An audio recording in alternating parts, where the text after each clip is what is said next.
Great things starts from small beginnings, and so today we start by believing that you and I, no matter how big or small you are, we can all make a difference. Good day, friends and Madlang viewers, and welcome to the Mad Talks Show, the 10th episode. Yan na nga. So, punong-puno ito ng inspirasyon at dedikasyon, and of course, the magic of volunteerism. I am your host, ang beauty and brains ng universe, Catriona J. Po, or Jake Villanueva, surfing from San Fernando, La Union. And of course, with me is my forever co-host.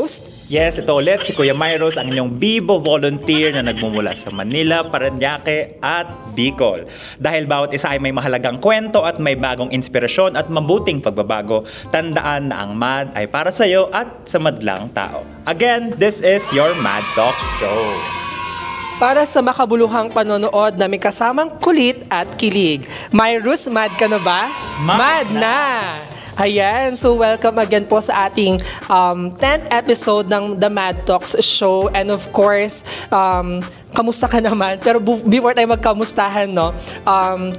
Last February, we had yung Mad Meet 2024. So, nag-convene lahat ng mga volunteers natin all over the country sa Davao City. So, shout out po sa ating mga volunteers sa Mindanao na nag-lead ng ating conference ba? O pagsasama-sama. Pag-aaway na naman. Pagsasama-sama. So, masaya, maraming nangyari at may mga first time naming ma-meet yung mga ibang volunteers doon, and we're really prepared for the 2024 Mad Cups na gaganapin ngayong March na to. And speaking of March, we are celebrating the National Women's Month. That's why ang partner mo, Myros, ay naka-purple. So, kamusta naman ang February mo, especially yung last na episode natin? Yeah, no? So, unfortunately, wala ako last episode. Ikaw lang ang nag-host nun. Hindi rin ako nakapunta nung Mad Meet. Hindi kita kasama nun. Mag-isa ka lang nun. But yeah, ang rami nangyari ng February. First leap year in 4 years. So, nakakatuwa. Pero, ayan, rami nangyari. And going back nga sa last episode natin, ang ganda kasi napakatotoo nung last episode. Again, hindi ako nakapag-host nun. Pero, nung linabas agad yon, napanood ko siya, at ang ganda kasi hindi lang siya yung the good of loving, it also showcases the hardships of loving. Talagang nakita nung ating couple, no, last month na yung struggles and of course yung successes ng kanilang working relationship. So yun, marami nangyari this February.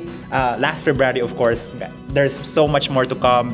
Yung Mad Davao is upcoming, and yeah. So, ikaw, ano ang plano mo ngayong March, Jake? For March, definitely muna is kailangan natin mag-ipon-ipon ng mga VLs para makasama tayo sa mga future na camps natin. But we are continuously supporting yung mga Mad Camps natin. So you can visit actually our social media because we're still raising yung piso para sa puso. Ayan naman. So, wag na natin itong patagalin, no, Myro? So let's introduce muna yung ating magiging guest for this episode. So, ang ating makakausap ngayon ay isang volunteer na nakasama ko na personally sa isang camp. Ayan, sa Camp Nueva Ecija in 2018. And isa rin siyang, syempre, manager social.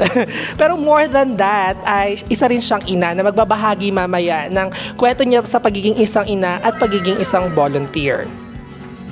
Yes. So, of course, we are back for another inspiring show. Welcome to our first episode again of the third episode of 2024. Of course, all new episodes, all-inclusive, featuring the stories of nagmahal, nasaktan, and nag-volunteer and more. Marami pa tayong mga panibagong mga kwento. And with that said, I think it's time to welcome our guest. Ikaw na mag-welcome. Ayan, so thank you, Myros. So, mukhang kailangan pa ng kape ni Myros. Pero let's welcome our guest today na si Mami Pao. Tara na't magkwentuhan with Mami Pao para sa ating episode, ang kwento ng pagiging isang ina at padayon. Hello, Mami Pao. Welcome po to our show.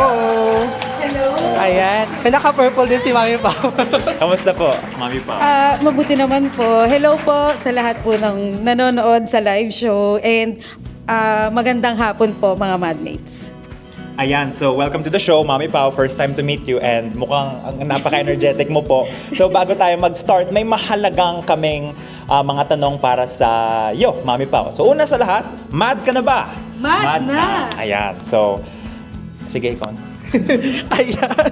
So, magpakilala ka muna sa atin quickly, Mami, lalo sa ating mga audience or viewers, no? The Mad Way. Ayan. So, GTKY Way po tayo. So, first, full name po or nickname, and then where you are from originally or current location po ninyo. What's your work or what keeps you busy these days? And first Mad Camp and year, and anything na favorite mo na that you want to share to our viewers. Once again, magandang hapon po sa lahat ng viewers. My name is Paulette Felix po. My first camp is Nueva Ecija from 2018. Yes, first camp ko yon. And I'm currently living sa Makati since dun din naman ako raised and born. And currently then I'm a restaurant general manager ng isang fast food chain. So anything na favorite ko, usually kilala ako sa pagdadala ng color violet during Mad Camps. And yes, favorite ko talaga siya since bata ako. Kahit anong color na malapit sa violet. Ayan. So maganda lang talaga din siya sa mata. Ay parang lang siya, nakaka-relax for me. Ayan. Wow, so sakto, kayo ang guest namin ngayong Women's Month na everything purple. Alright, purple o violet? Pareho lang, no? Sabi niya basta malapit sa Kasi kahit lavender, favorite ko rin. Actually, okay. Basta yun, yung same shade. Ayan. So, of course, ang first question namin sa inyo, Mami Pao, is how did you get to find out about MAD and what made you to decide to join in 2018? I was inspired by Coach Oyam, my co-worker before. Kasi boss ko siya before. And looking at his post, parang naiintriga na ako. So, I'm one of the person na talagang in-approach na baka gusto mo nang mag-Mad Camp. Sabi niya ganun sa akin. Sabi ko, sige, try ko muna. For some reasons na medyo busy with work. Tapos, in-invite niya ako for Mad Talks sa Meralco. So, yun yung first time ko na-meet si Mad talaga. Kaya sabi ko, ay, ipupush ko na to. Maghahanap lang talaga ako ng time where magagawa ko yung camps ng medyo mahabang days. Kasi mahirap mag-leave. Yun talaga yung problema doon mahirap mag-leave, mahirap mag-paalam basta-basta. And ayun, naging successful yung first Mad Camp ko with Nueva Ecija. Talagang sabi ko nga, baka talagang dito ako dinala with the IPs na mga bata. Hindi ako basta dinala lang sa mga schools na talagang siguro sinadya na doon ako mapunta. For the reason na yun pala, meron pa kaming ibang things na pwede pang magawa beyond the having a camp. Ayan, no? Maraming salamat sa mga sagot mo and nakakatuwa na inspire ka sa mga IP. Sakto nga. So, of course, magbabalik muna tayo. So, yan. Ayan, for your second question naman, Mami Pao, at para sa ating mga Madlang viewers, since nakilala mo na si Mad, kumusta yung experience mo kay Mad or maybe sa Mad Nueva Ecija, and what made you stay sa Mad natin? Super saya being a mother, having na maraming batang nakaka-encounter. Especially for those kids na IP, kasi first time ko siya. Ako kasi yung mother na may mababa yung luha, na madali akong ma-touch pagdating sa mga bata. Since meron akong 3 kids na, and living, I'm a single mother, kaya from pagkabata nila up to teenage, talagang ako yung kasama nila. And ako yung halos nagpalaki na talaga. With the help din syempre ng parents ko kasi working ako. And isa pa sa talagang nagpaano sa akin is yung mga volunteers. Ang sarap kasama. Yung kahit hindi ko sila ka-age, kasi syempre I'm at 40, so medyo mabata sa akin yung mga volunteers. Iniisip ko tuloy na parang bumabalik ako dun sa age nila na eto pala yung time na kailangan ko pala siyang ma-fulfill, dapat pala matagal ko nang nagawa. At that age pala, at that moment, mas marami pa pala akong magagawa. Kahit na although medyo may edad na, I pursue pa din kasi sayang, hindi naman tayo yung parang anytime pwedeng mag-let go, pero sayang yung time na makasama ko yung mga bata with the volunteers kasi parang sila na yung second family ko. As in, marami akong volunteers ngayon na talagang super close na nakakasama ko, even not sa loob ng camp. Yan. So, thank you po, Mami Pao. So, siguro I take pride din. Kasama ako doon sa mga nabanggit. Pero totoo po yun na very close talaga si Mami Pao doon sa mga bata, mga Dumagat tribe nung time na yon nung sa Nueva Ecija. And even after Madcamp Nueva Ecija, talagang pinagpatuloy Mami Pao yung pag-join niya sa mga Madcamps as long as available at kaya talaga ng time niya. And what's really amazing, no, Myrus, sa sharing kanina ni Mami Pao, no, aside sa pag-volunteer niya, talagang in-emphasize din niya yung pagiging mother niya of 3. And raising 3, hindi rin yun madali, 'di ba? Definitely, especially sa condition ng ating country.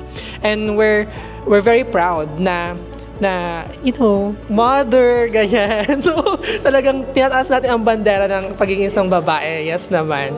So, for the next question, Myrus. Ayan, no. So, for next... Ang gulo ko talaga siya.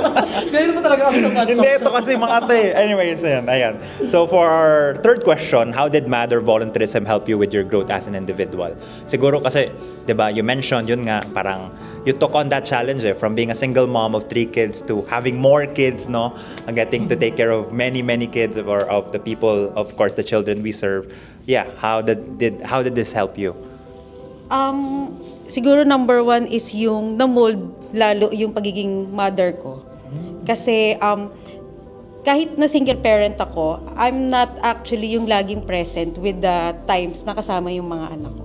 So parang yung ibang time na nabibigay ko dun sa mga batang kasama natin sa camp, especially sa mga IP, yung mga moments na feeling ko hindi ko nagawa with my kids, sa kanila ko sinishare. Lalo na yung growing up na medyo, syempre iba yung mga batang galing sa Manila talaga, na yung times nila more on school, tapos gadgets, ganyan. Doon talaga yung impact, lalo na pag mga IPs, talagang tatawagin ka nila.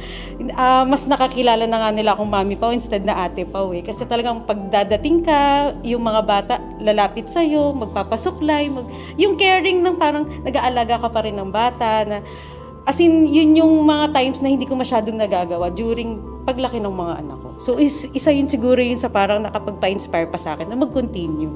And, isa pang nagpa-inspire sa akin magpa-continue is yung mga tao din sa paligid ko with the organization. Kasi marami akong kwento, marami akong nasi-share from them na kwento, tsaka yung from sa akin na alam kong inspiring. Yung sa akin palang inspiring, what more with the other volunteers na pinakikinggan natin. Every sharing, every moment na nakakasama natin sila. Mas maraming kwento, mas maraming inspirasyon. Wow, grabe naman. Nakakatuwa kasi parang sabi mo nga, di ba? You chose to grow by eventually choosing to continue to give. And kaya nagkaroon kayo ng magandang relationship with these indigenous peoples, particularly yung mga kids nga ng Dumagat. Nakakatuwa, nakaka-inspire. Ayan, so wala, I'm speechless. Pero ikaw, Jake, no? Siguro ngayon, dadako na tayo sa mga mas malalalim na mga tanong. And I think no other than Jake can ask these questions. Sige na. Na-pressure naman ako.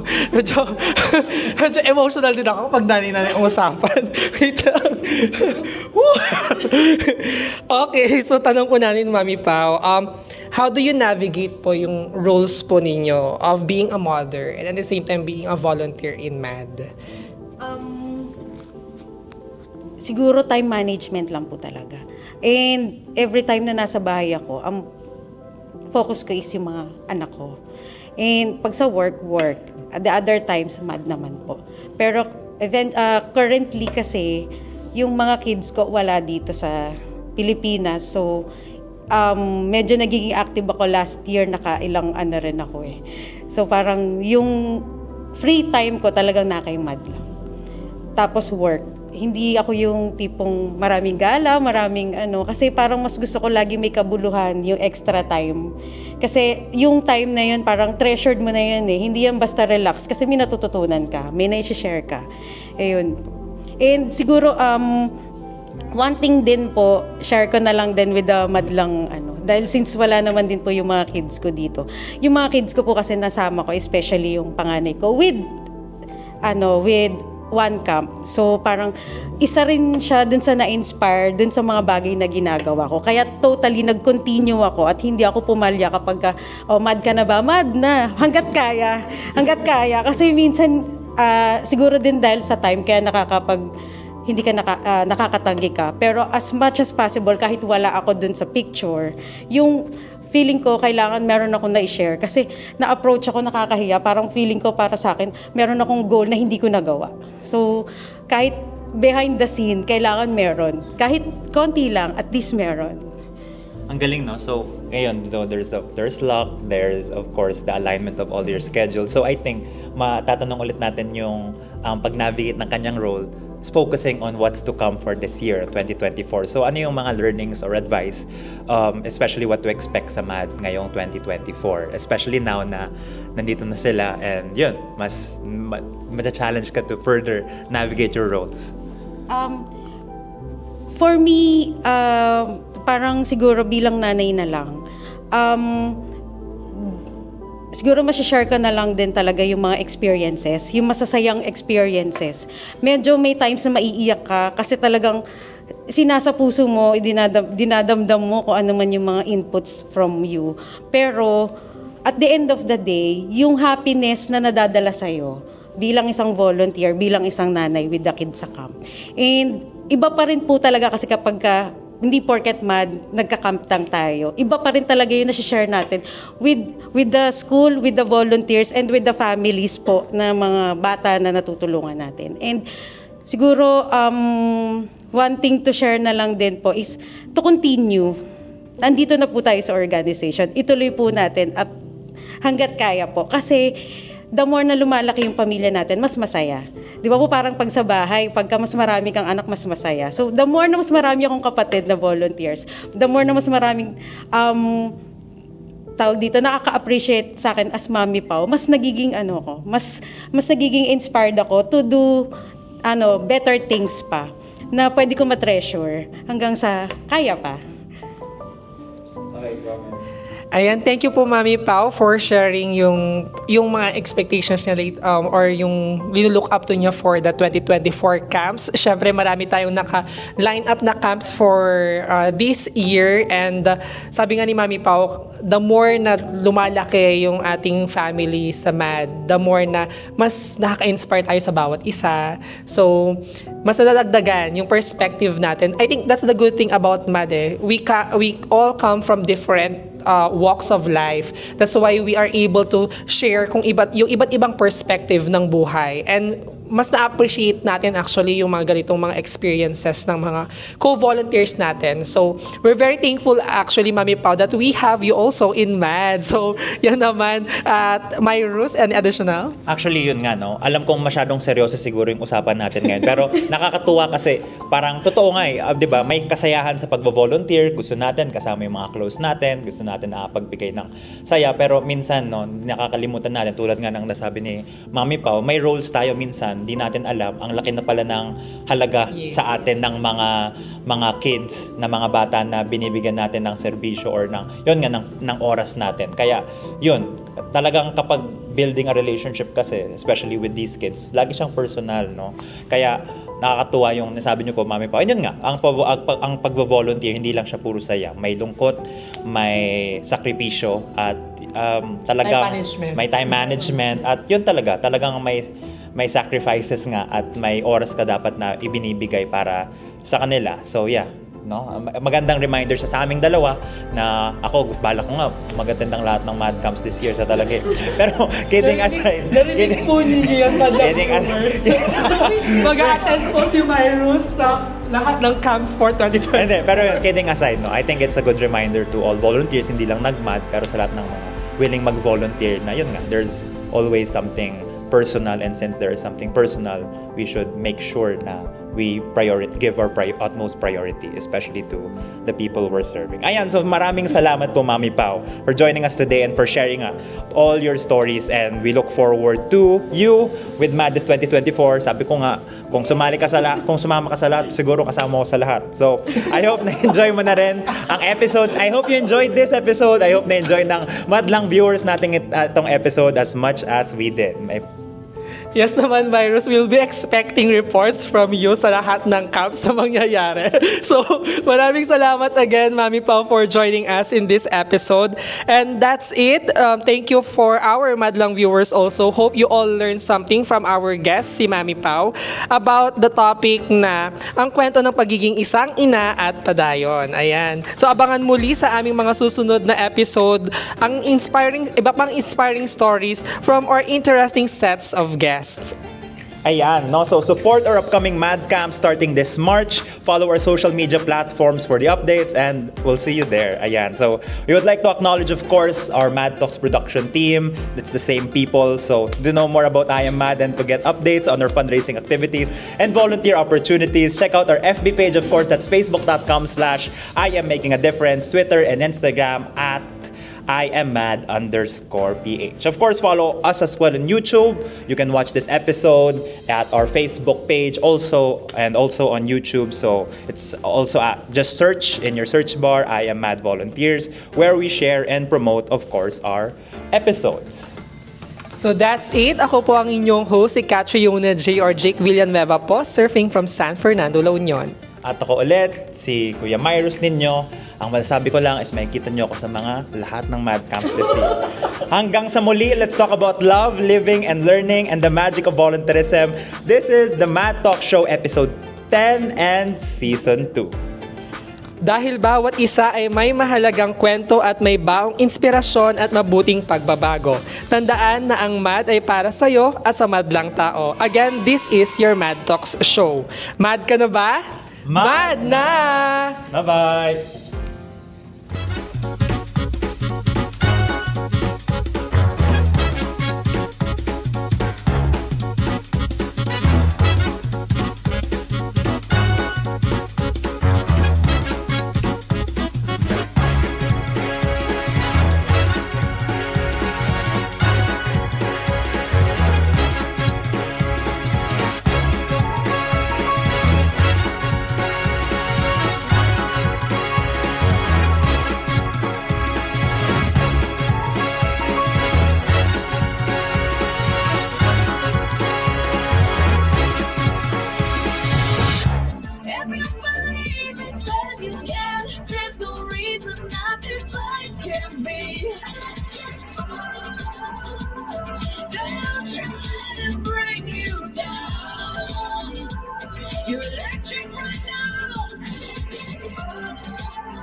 We are inviting you to join the vibes.